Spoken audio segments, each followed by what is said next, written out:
Like you to start Everything all ready to go here. Yeah, so I'm just excited baseball started. Who is this? What? All right, close meeting. Please join me for pledge. Pledge allegiance to the flag of the United States of America and to the republic for which it stands, one nation under God, indivisible, with liberty and justice for all. Please join Commissioner Kirschner in our first prayer. Okay, pause in a moment here for thoughtfulness. Heavenly Father, we ask that you give us the wisdom to do what is in the best interest of the folks that we represent. We ask that you allow other politicians as well to think about your will when they make decisions. We ask in a very special way that you protect those who are protecting our freedoms and their families. We ask all this through your Son. Amen. Roll call. Commissioner Thomas? Here. Commissioner Kirschner? Here. Commissioner Stacy? Here. Okay, I'll accept a motion to approve the digital audio video recording of the previous board session. So moved. And second.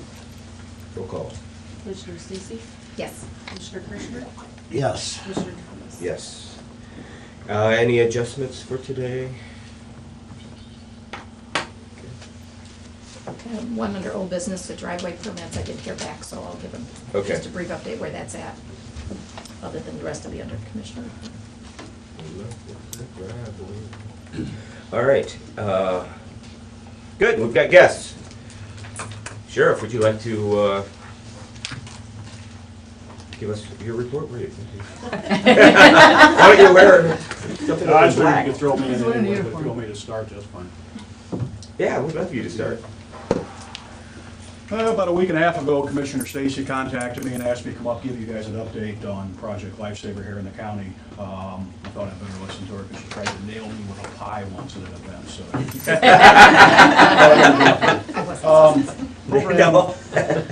Program got started about 5 years ago when the Lions Club asked me to attend a meeting to talk about Project Lifesaver, bringing that program to Seneca County to help out the individuals that live here that may have a loved one who has a condition where they're 24/7 at home and they're prone to wandering. So I thought the idea was fantastic and we got started on it.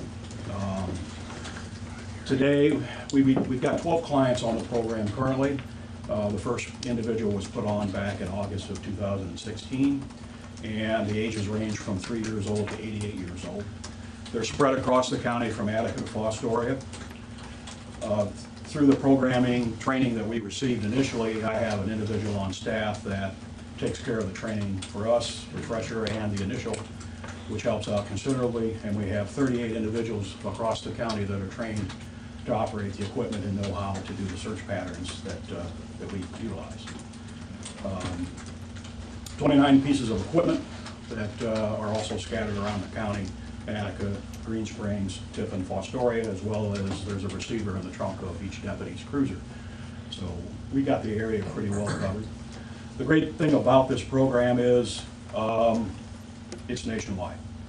The counties surrounding us also have the program, so if individuals should happen to wander and get into another county, we can ask for their assistance as well as having our own guys respond. We actually have one client that every day goes to Wood County, so we have shared the information with Wood County Sheriff's Office in case there should be a problem there. The transmitters are a little costly. They cost about $300 a piece, and each client has one of those either on their wrist or on their ankle. If there's an issue with that, they can take that transmitter and sew it into a teddy bear that they carry with them everywhere, or into a piece of clothing that they wear. The receivers, the package that we get is about $1,500 a piece. And we know we're going to have to replace the transmitters. The receivers are pretty tough, so we'll probably end up replacing them when the technology improves a little bit. Not saying that there's anything wrong with it now because it works fantastic. The transmitter sends out a signal 24/7 that the receiver will pick up on, and it operates on 2 meters. We enter that client into the database for Project Lifesaver, and they send us the notifications, and the detective sergeant goes out and replaces that battery every 60 days. So we have a cost in the battery, we have a cost in the wristband that is ongoing. Something that we put on last summer through the funding that the Lions Club provided to us and a little help from you folks. We bought 2 drones. A smaller drone that was about $1,500 the package for them to test up on, because the larger drone comes in at about $27,000. And the deputies were a little bit hinky flying those about their time with the smaller drone. The plus side to the large drone is it carries a 3D zoom camera on it and an infrared camera on it to be able to find an individual a little easier by picking up their heat signature. As you know, we're a farming community, and the cornfields get rather tall. To be able to fly a drone over a cornfield, we can search that cornfield a lot quicker than we can putting a fireman in each one of the rows and walking the cornfield in the search pattern. So it works out really well if we would happen to have somebody wander off and they get into the cornfield to be able to fly. We've had one individual wander off since the program started. It was about 2:30, 3 o'clock in the morning when I got the phone call. My guys were already headed to that area because you come in at different angles to try to pick up that signal that transmitter is sending out. Firemen were also notified because they also have the equipment, and when they were driving into the town, they actually passed the lady walking down the sidewalk in her pajamas. And they stopped, talked to her, and they got her back home before our guys actually got into the building. So she got back home safe and sound, which is the main part. Search times, the program has been in place for this is their 20th year anniversary. It's been in place for quite some time. There's agencies all across the United States that have it. And one of the other pluses, not only that the surrounding sheriff's offices around us have it, but if the family decides they want to go to Cedar Point or go to Disney, they merely have to contact us. We find out if that agency has the program. We can share our information with them, and if they have a problem there, they just need to notify the agency where they're at. So it follows them wherever they go in the United States if they happen to have an issue, and hopefully they won't.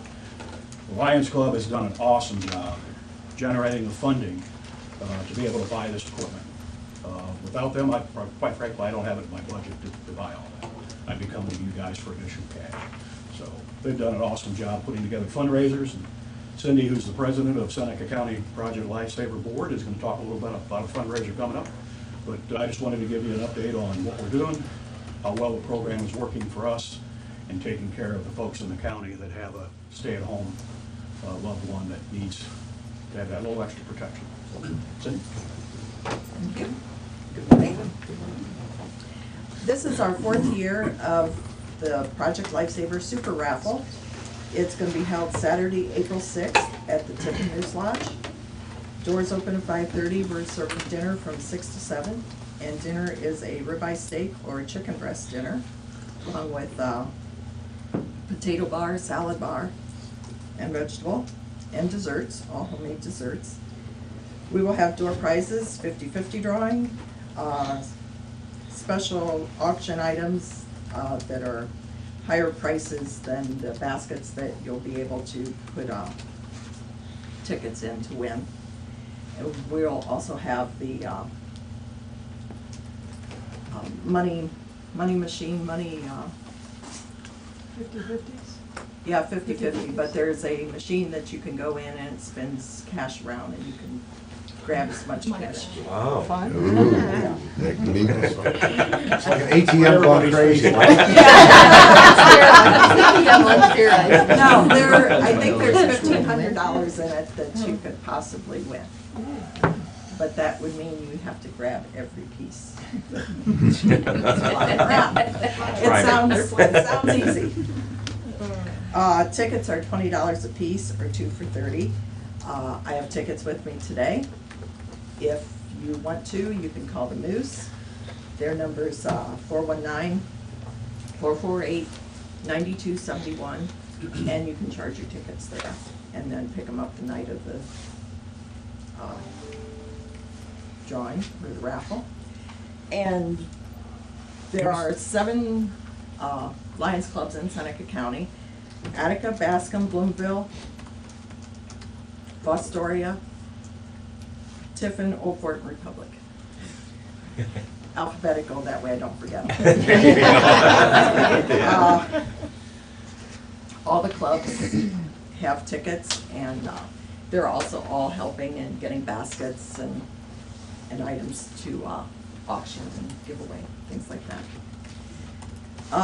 So far, in the 20 years that Project Lifesaver's been around, there's been 3,539 rescues, ranging anywhere from 3 minutes to, hate to say this, 25 hours.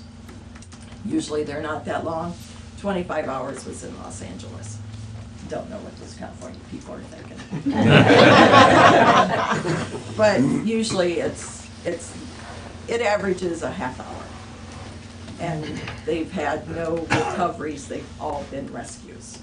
That is the, Give us the day of the fundraiser one more time. April April 6th, 6th, pretty soon.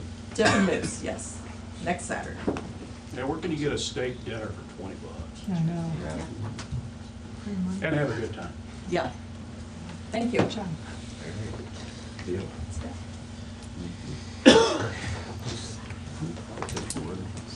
Boards. One appointments. Oh, that's Okay, all right. normal. Okay. Like to skip to Mike.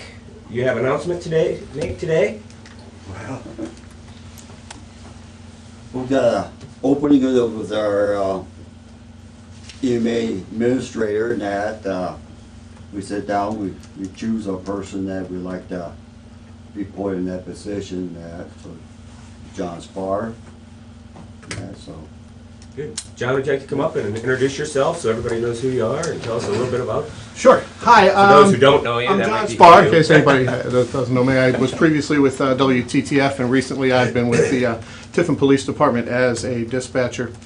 I'm really excited about taking this position. I think that Ken Majors and Mike Clace and Dan Stahl have created this great foundation for an emergency management agency in Seneca County, and I'm really honored to be able to take my part in making that, building on that, and taking part in that efficiency and serving these citizens of Seneca County.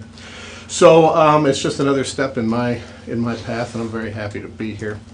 Thank you very much to the commissioners and Stacy for all your help, and Mike and Danny.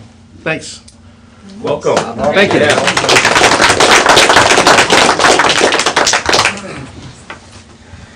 All right. Moving on to, and you guys are free to go. You don't need to stay for the. We're not that. Or not, Mike. I got the 911 project. Right now. Yeah, you got some stuff going We're on. doing our final rollover today. Yeah. Thanks, Mike. So, Okay. Administrator report. We met with the department heads, elected officials on Monday, talking about the HR assessment. Yeah. And I think it went well. We had quite a few in attendance. I think the next step, they were kind of looking for some guidance, maybe having a work session, something to be able to give some feedback, ask some questions, and where the next steps might be. I know we haven't really had a scheduled work session. I didn't know if that's something you want I to. think it's a great idea. Yep. As it turns out, I ran into a young lady who's the HR person at Heidelberg College now. She was the HR person for Erie County. So she had offered her comments and services. So if okay, I'd kind of like to invite her to that in case there's any questions. Oh, sure. She's got the experience doing that. So I think it'd be a great work session, yeah. Yeah, see if we can get that scheduled next. April, you want to do it as soon as April? April 9th would be good. 9th is a Tuesday. Oh, I'm sorry, okay, then Got try the 11th 11th. or, okay, I can shoot for the 11th. 9 a.m. work session. 9, okay. Perfect. Work for you? Okay. And I guess the only other thing, Mike kind of touched on it as he was walking out. They put sheriff's office over onto the fiber on Monday, Tuesday. Wow. Well, And then yesterday was Fostoria and some of the EOC, and today they're finishing up with Tiffin and Fostoria. That's with CallWorks, the 911 system on the fiber. Knock on wood, It's It's working good so far, so. Thank you. Hopefully it goes as smooth with Tiffin today and it'll be all up and running. Wow, Perfect. amazing. That's all the reports I got. Okay. Commissioners report.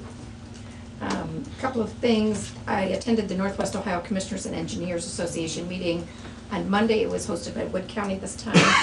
We meet quarterly, and I just wanted to mention, since we have a county museum and they have a county historical center and museum, they specifically asked to host because there's an exhibit called For Comfort and Convenience, a public charity in Ohio by the way of the Poor Farms.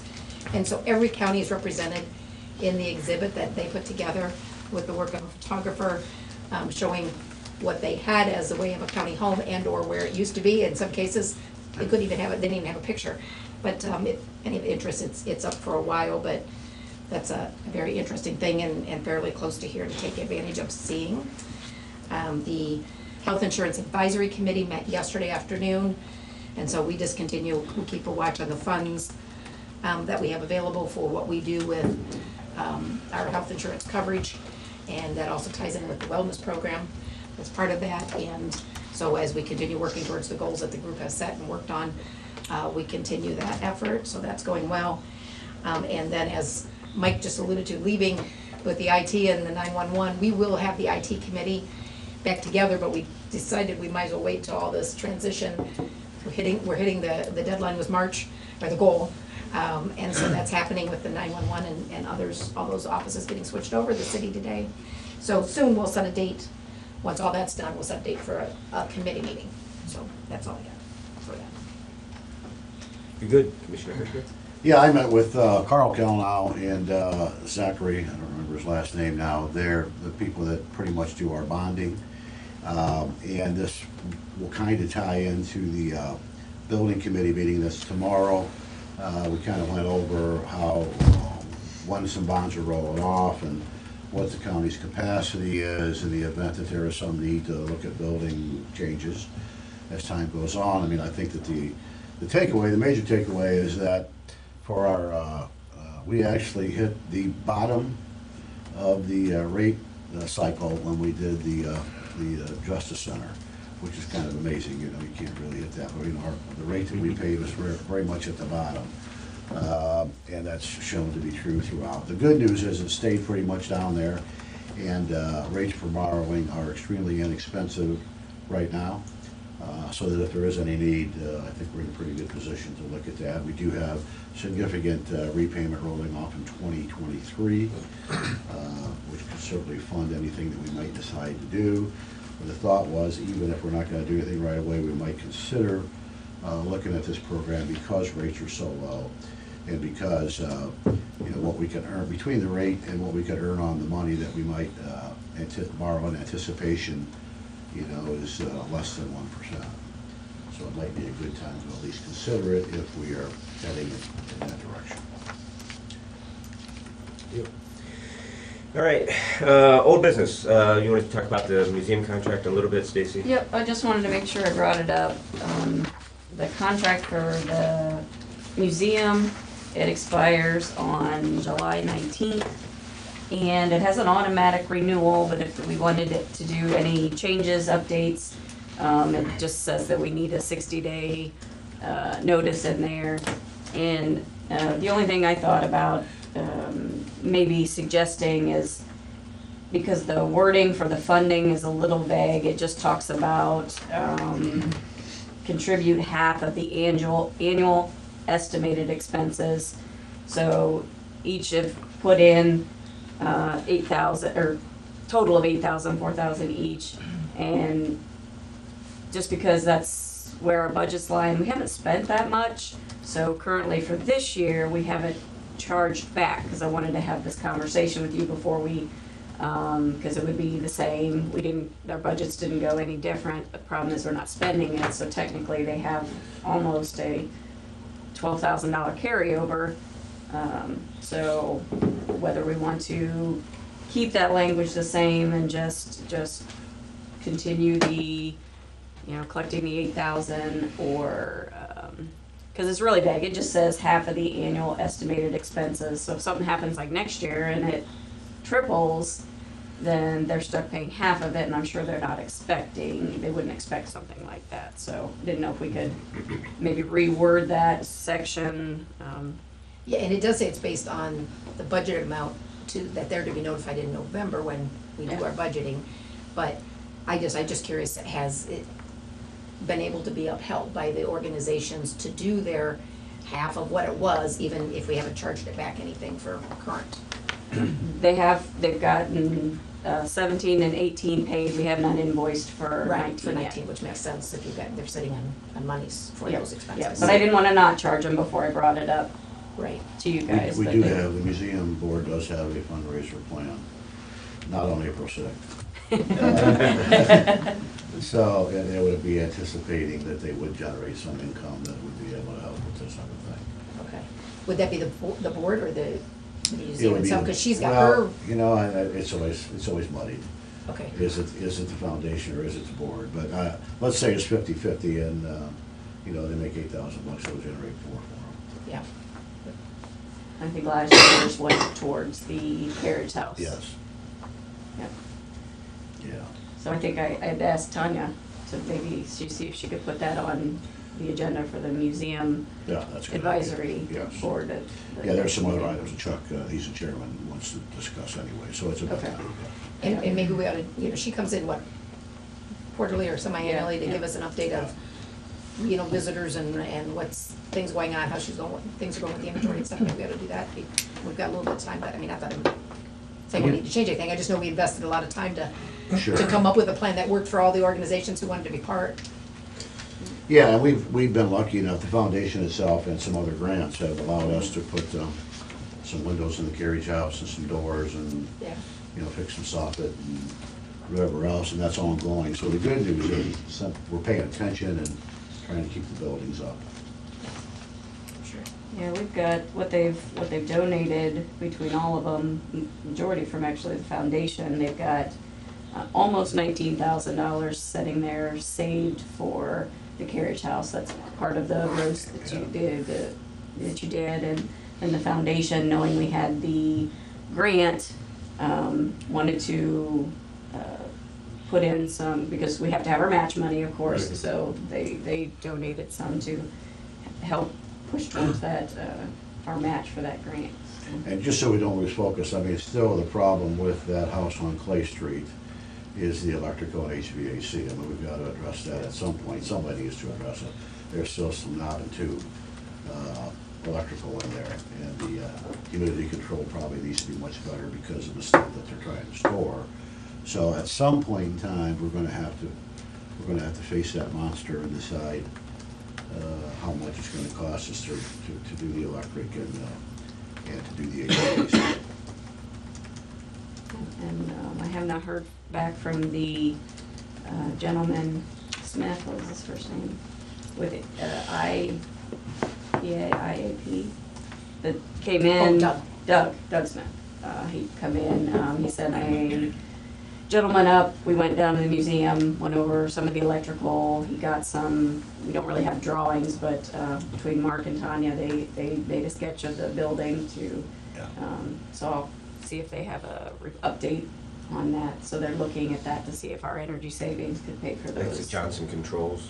It's the other one, the Yeah. IAP, Doug Smith, he was the first one that had come Okay. in, Yeah. so he's working. Yeah, that's one of those deals that even if it's kind of close. Yeah. So I Pick just up the wanted to make ball. sure we stayed on this, but like I said, it automatically renews if we don't want to change anything, but I wanted to make sure we at least brought it up. And from a practical standpoint, we don't want to lose some of that stuff, but, it's a humidity or whatever, Yeah. we can avoid it. All right, so we don't really need action on this at this point.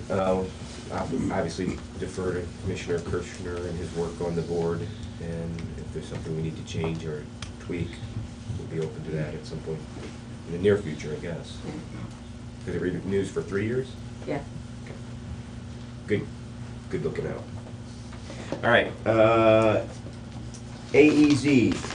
So last week, Commissioner Kirschner made a motion. I seconded. We had some discussion. and then we tabled it. The outcome, I believe, was that we were going to pull back the draft from November and revisit that this week. So is that everybody's recollection of? Yep. Okay. Exactly, yeah. So I would accept a motion to pull that off the table for discussion. So moved. Second? Second. Okay, we have a motion and a second. All those in favor? Aye. Aye. And so then, I guess the substitute amendment, or the substitute resolution would be the November resolution, if that's the way you want to handle that. And what's your preference here? To read it, to go through it? You all received a copy of it yesterday. Right. I think that the gist of it basically is the last two paragraphs, if Okay. you will. So I think that, the rest of it's certainly available to read anytime, but And we'll make this available. So, two significant things here that changes from the November resolution is, be it further resolved, that the new applications under 2011 alternative energy zone must be submitted to the proper authorities by, and we have a blank to have that conversation. At that time, the alternative energy zone will rescind to new applications, thus sunsetting the alternative energy zone program in Seneca County. Be it further resolved, that although Seneca Wind and Republic Wind projects are accepted under the 2011 AEZ agreement, if they must resubmit their application, they would no longer be grandfathered under that agreement, based on the determination made by the Ohio Power Siting Board. So I think that was implied last time, that we made that a little more explicit at this point, that if the array changes to such a degree that they're asked to resubmit to the Ohio Power Siting Board, then it would start over with us as well. the only thing that I would add is I think that 90 days is probably plenty of notification at this point, so I would ask the date to be inserted for the rescission at June 30th. Okay. The original date was September, but, that seems reasonable advance notice, so I would accept that. So I guess it's a formal amendment. Amendment to the Motion motion, for an amendment. June 30th sunset date.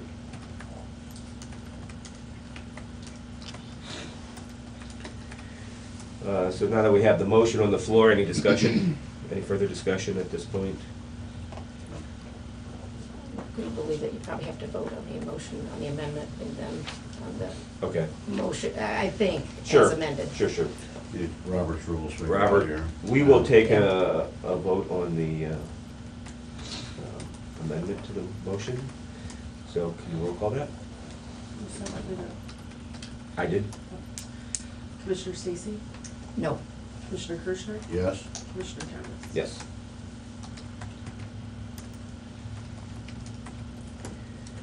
All right, so any other discussion on the resolution as it's presented?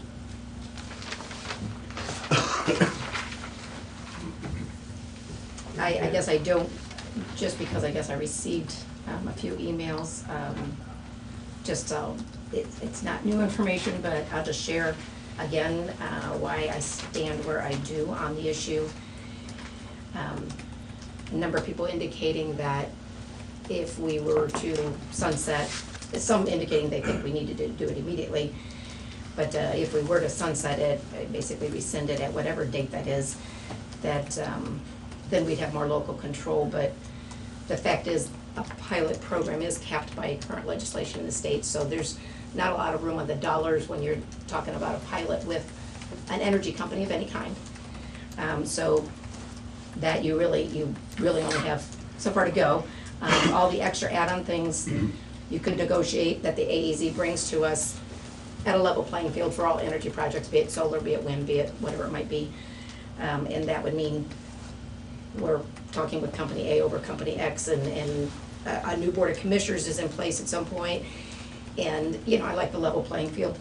The demand for energy continues to go up, and I'm gonna leave it at that. There you go. Commissioner Kirschner, anything that you haven't said to date that you'd? Well, I guess the only thing I would say very quickly is, we did have Senator Matt Dolan down. I give him credit, by the way, because he was a real proponent of the AEC. And his statement was, and rightfully so, that this really, in his opinion, it really wasn't a dictate of the state. By that I mean, the state set the program up, the county had to accept it. And if you accept it, then you have to go by the rules that the state has set. So I think that the fact is that if we rescind it, we then have the power within this group to negotiate. It wouldn't even be a pilot at that point, it would just be a tax payment that the alternative energy companies would make, and we'd also be able to negotiate the RUMA, and we'd be able to negotiate the safety, et cetera. So it puts a lot more power on this group, and I think that, since Erie County has done this, and Huron County has done this, and a bunch of state representatives have decided to go this route, that it just fortifies our decision. I think it's a very good decision. I think history will prove us right. Yeah, the only thing I would say is just to remind, it doesn't change anything for Seneca Wind or Republic Wind as they stand, and doesn't necessarily change the position of the board as it relates to landowners' rights to develop wind. They certainly have that legal right under the laws of Ohio. So I think it is a changing landscape, and from a tax standpoint and from an energy development standpoint, what's true today isn't the same scenario that we had in 2011, and certainly isn't going to be true 2 years from now. So as the dynamics and the fluidity of that market change, I would expect to see some sort of changes in the code as it relates to tax law in the next 5 years. So, all right, roll call We had it. for It's the a new- for the resolution in itself, for the rescission As amended. as amended. Commissioner Stacy? No. Commissioner Kirschner? Yes. Commissioner Thomas? Yes. Okay. So we will monitor that and sunset that in 90 days, June 30th. All right, other old business? New business? Yes, sorry, driveway permits. Oh, driveways, sorry. I had it down. I had indicated last meeting because of subdivision regulations updating, committee that I sat on, that the question of driveway permits and the process that takes, concern being the length of time it takes, because if it's a township road, it starts with the individual filing with the township trustees, comes to the engineer, comes to the county, Mark recommends we approve. Anyway, causes a delay and causes issues. So I did ask Derek the question. He has since replied and said that we probably could set up a resolution authorizing the county administrator to approve their permits. And if at all the county administrator had any questions, concerns about any certain permit, then could still bring it to us. So I'll work with Stacy on that. We'll talk about it a little further, because I didn't look into the code he cited for allowing that to happen. But as I looked at it, I just thought, I don't know how we can put it back on Mark, because he's recommending, and then sure, I approve what I recommended. Yeah, it didn't really work either, but sounds like there might be an option, so that in the end result, better service to the taxpayers asking for these things. And also utility permits, also do the same process. We mainly see a lot of the driveway stuff. So you're gonna look at both of those then? Yeah. I'm happy to relinquish our authority. Yeah, I'm good with that too, but it, like I said, speeds up the process. Gosh. So, thanks. All right, new business, Census Awareness Day. Jimmy, did you have something on that? The proclamation should be up there. I think it's got shifted. Yeah, I signed it, I sent it down, all right. Census awareness is coming. Somewhere in the Yes. back. But it's- I April mean, 1st. It's very, very important that we take this seriously, because it means a lot of government funding for Seneca County. So please, when and if you have the opportunity to help in any way with the census, that you fill out the forms, that you make the phone calls, that whatever you need to do, you do. because it'll make a big difference in grant amounts, it'll make a big difference in Health and Human Services. And so we need to make certain that we get as accurate an account as possible. We want to be better than the other counties in being accurate.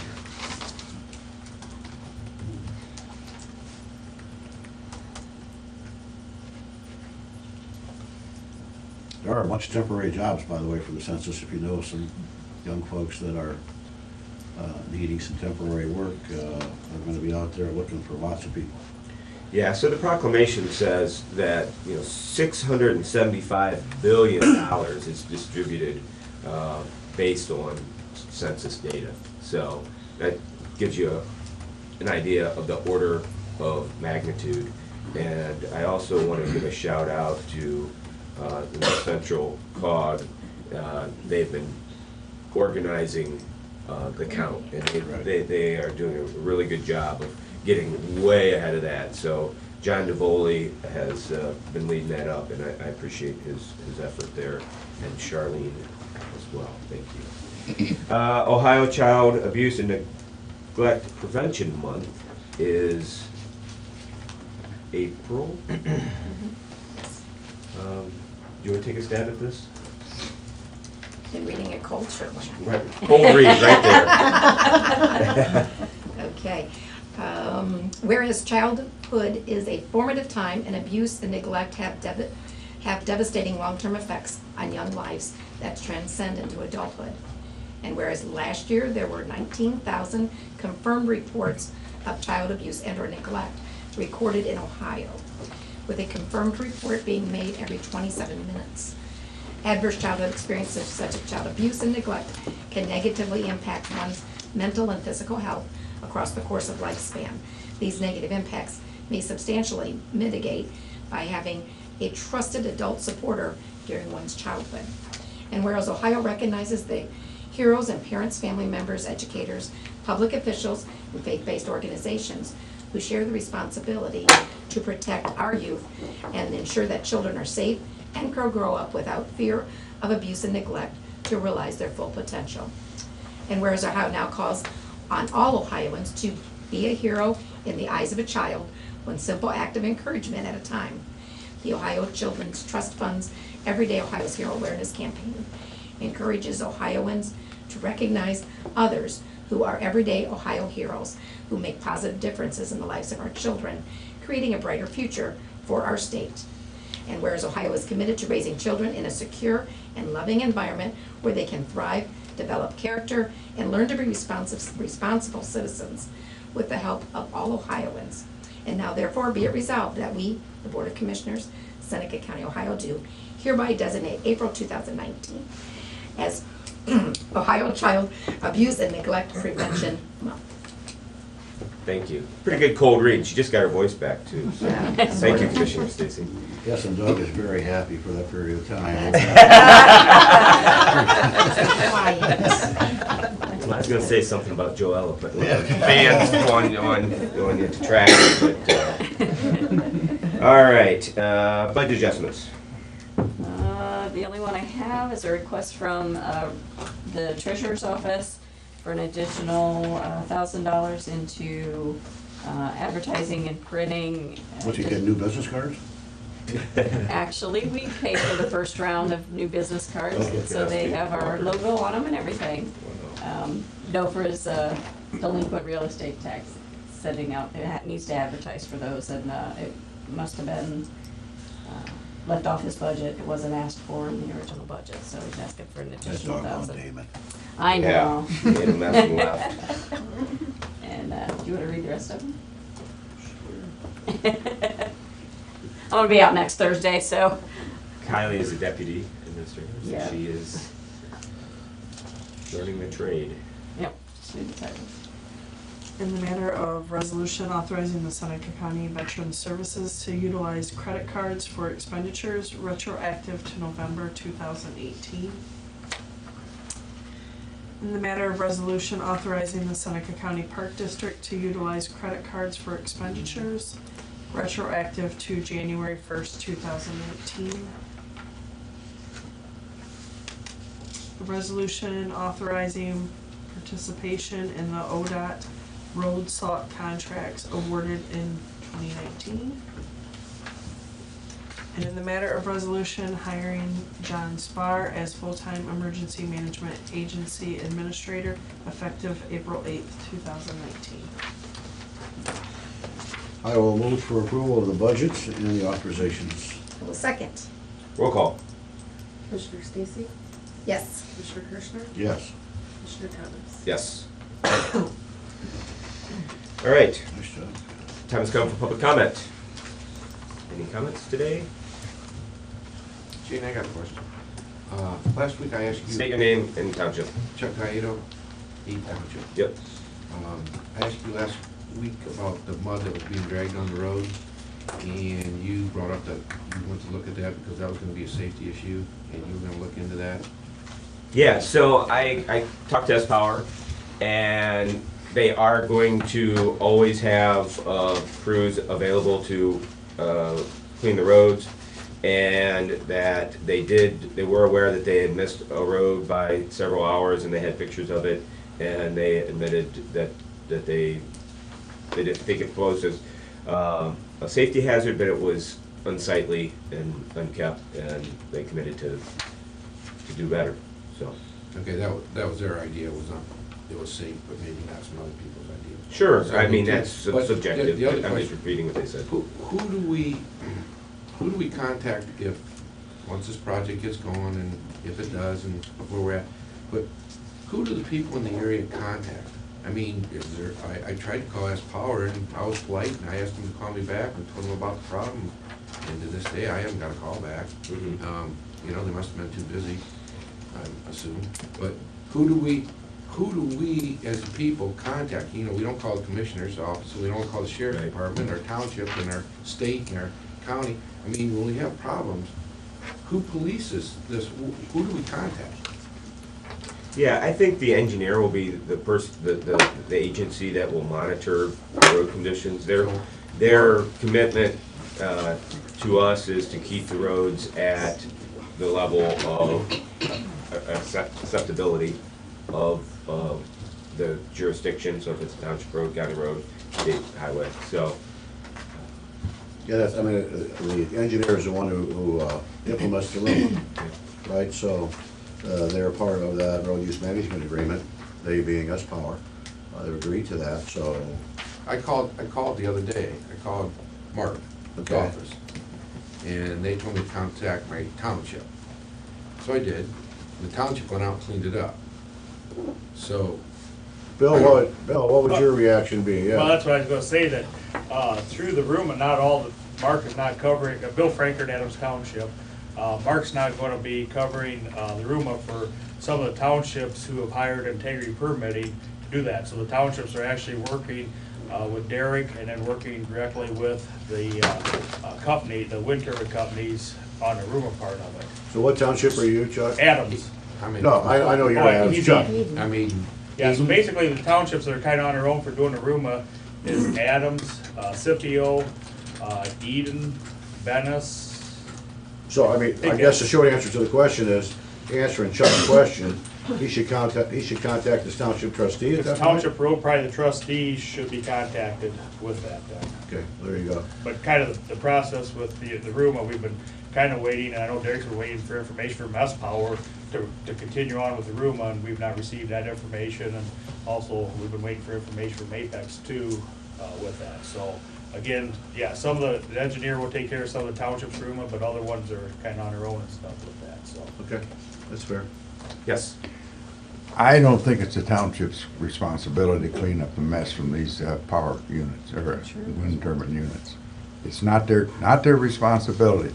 They're responsible to clean it off, nobody else. And I don't think we need to add it to the township because they're short of money as it is. I don't disagree with that, but I think the question was, who do you contact? I think the townships have the hammer when they call us power then. You know, you guys have to comply with the RUMA that we have. Well, actually, the RUMA really isn't in place until, there's, at this point, there's no RUMA. That's right. Really? Signed or anything, so Okay. whether they're doing whatever process that they're into now, it's kind of an open. I thought once we accepted them under the AEZ, that was part of that. Yeah, the rumor's not Have to been negotiate it. been negotiated yet. All right. Why? So we agree. I mean, we agree that it's not the responsibility. why- S-Power agrees that it's not the responsibility of the township.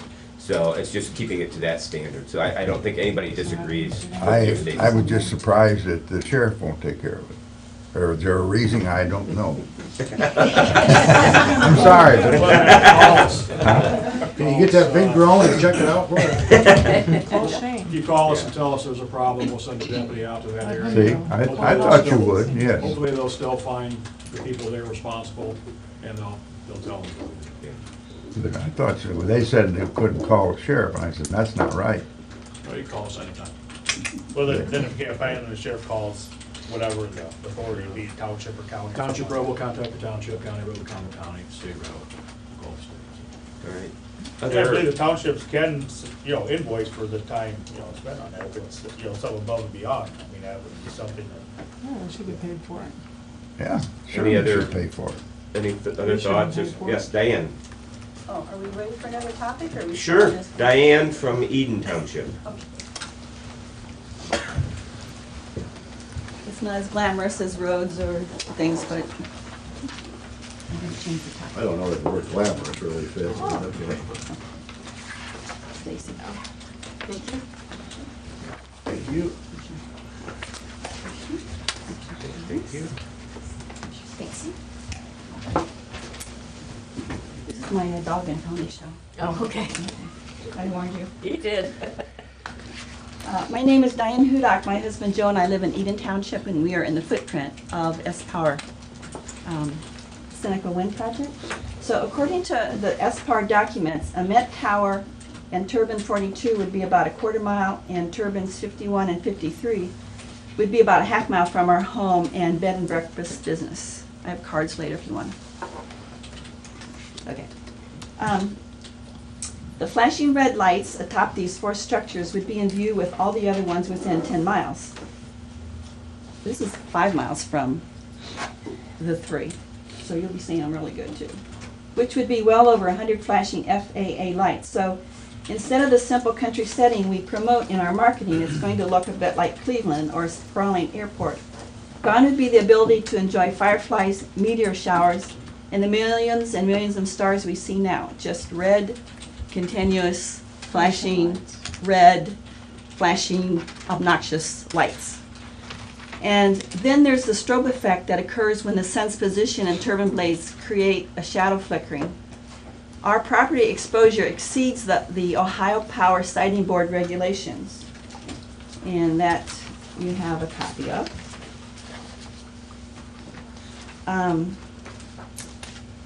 But the industrial wind turbines pose a bigger threat than loss of peace and ruralness. And I stole that word from Charlene, so I liked it so much I think it's okay to use. According to S-Power, our home and guest cottage would receive noise levels of at least 45 to 48 decibels, which is greater than the safe levels established by the World Health Organization. And you have a copy of that. For physical and mental well-being. And we've talked about this before. There are worldwide studies that show that there are adverse reactions of health on people who live this close to industrial wind turbines. And you have a copy of this. There's a very odd wording in the documents for the sound levels that are that S-Power says for the acoustic modeling. Scenic, this is the scenario incorporating noise reduction technology. And that makes me nervous because that doesn't say they're going to incorporate noise reduction technology, but if they did, this is what it would dampen down to. That makes me nervous.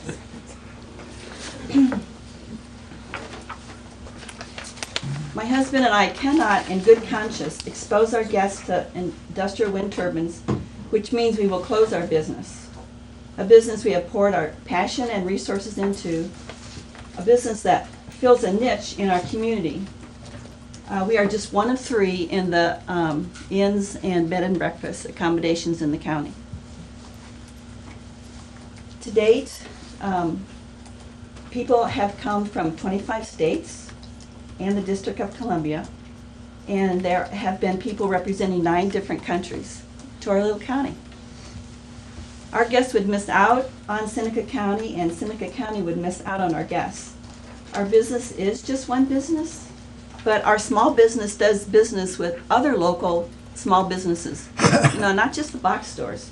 So when I did the taxes, I kept a list of just the last 12 months, and there's been 28 local small businesses that we interact with. So either we go away, then our business either goes away with them, or it wouldn't be to the extent that we use them now.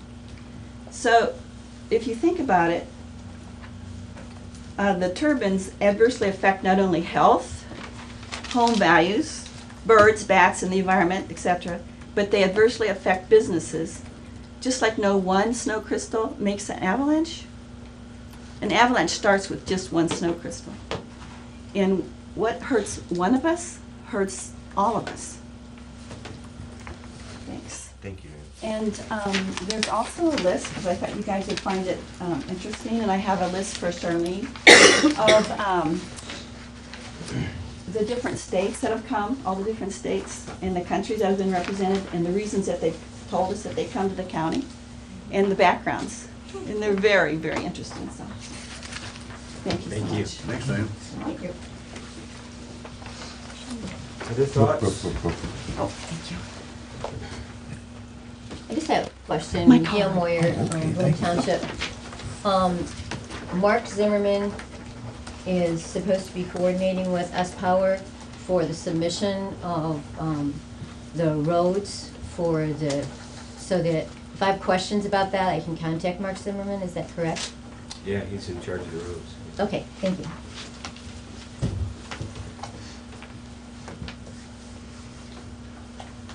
Yes. I have something. Name and township, if you could, please. Okay, my name's Diane Ryder. I'm actually not a member of Seneca County, but I'm speaking for Tracy Smar Wilson, who is a member of Loudon Township. I'd like to present this to each one of you. Okay, thank you. Thank you. Thank you. We'll try to keep it around 3 minutes if you can. My name is Diane Ryder, and I'm speaking for Tracy Smar Wilson, the mother of Nathan Smar Zickafoos. Nathan was found deceased and alone in his home on March 7, 2019. We are aware of the communication problems the community and the public officials have with Seneca County Coroner Mark Akers. Many have expressed their concern as to the way he neglects his position he holds as the county coroner. We are very disappointed and angered of his neglectful actions regarding the death investigation of Nathan. At the request of the police, as you can read in the police report I provided to you, the coroner was contacted many times and refused many times to do his job and order an autopsy or a blood draw. It's our understanding that along with the monies in the budget for these protocols, there is also a grant that has been made available to be used for the cost of autopsies along with data recovery, which includes blood draws, in order to further investigations in hopes a difference can be made in our community where fentanyl-laced drugs continue to plague the area. Without proper protocols in place and without our trusted elected coroner doing his job, we could take many steps backwards in the progress our community has made, along with the progress the Rigel Recovery Program in the Oriana House has made, which is where Tracy actually works. She works on a daily basis with addicts, trying to help them in their recovery. And so for Dr. Akers to not use the money that is appropriated to him to perform the tasks that he's supposed to perform is almost a slap in the face to the mother of Nathan. In the letter to Dr. Akers that has been provided to you, we have explained to him his neglectful actions and our demands. We have yet to hear from him. We are taking every step and climbing through every hoop to assure Dr. Akers does not do this to another grieving family. We now have no idea what Nathan died from. The police have no evidence from Nathan to continue a successful investigation. And the community will continue to struggle as addicts are treated as such by the coroner instead of being treated as human beings they are, deserving of a complete death investigation. We would like the Board of Commissioners to evaluate Dr. Akers and hold responsible his usage of the budget that's in place for him, along with any other grants available to him, in hopes he'll always follow protocol by performing the autopsies and the toxicology reports to continue to assist police and drug task force agencies to protect our communities and collect the necessary data that will allow our public officials to do their job and make a difference in our community. We ask that you, as public officials, use your positions in the community to voice our concerns about the Seneca County Coroner's neglectful actions. Thank you. Shine on, Nathan. Thank you. Sorry for your loss, Tracy. Anything else for the good of the order? Okay, we're adjourned.